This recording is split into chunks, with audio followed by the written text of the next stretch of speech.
దేవునికి మహిమ కలుగునుగాక.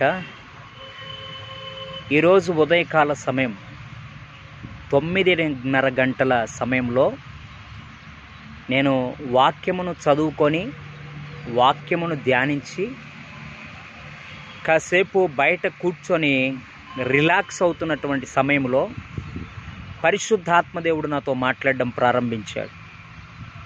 ఏమని మాట్లాడాడంటే, నా కుమారుడా, ఎవరైనా ఏదైనా సమస్యతో నీ యొద్దకు వస్తే ఆ సమస్యలన్నిటి నుంచి పరిష్కారం నేను కలిగిస్తాను. ఎవరైనా అనారోగ్యముతో నీ యొద్దకు వస్తే నేనే స్వస్థపరుస్తాను. ఎందుకంటే ఆ వ్యక్తిని నేనే తీసుకొని వస్తున్నాను కాబట్టి నేనే ఆ వ్యక్తిని స్వస్థపరుస్తానని పరిశుద్ధాత్ముడు ఎంతో స్పష్టంగా నాతో ఉదయకాలం 9:30 గంటల సమయంలో నాతో మాట్లాడాడు. కాబట్టి దేవుని మీద ఆధారపడినప్పుడు, దేవుని వైపు చూచినప్పుడు ఆయనే మన సమస్త కార్యాలను జరిగిస్తాడు. కాబట్టి దేవుని మీద ఆధారపడండి, దేవుని వైపు చూడండి.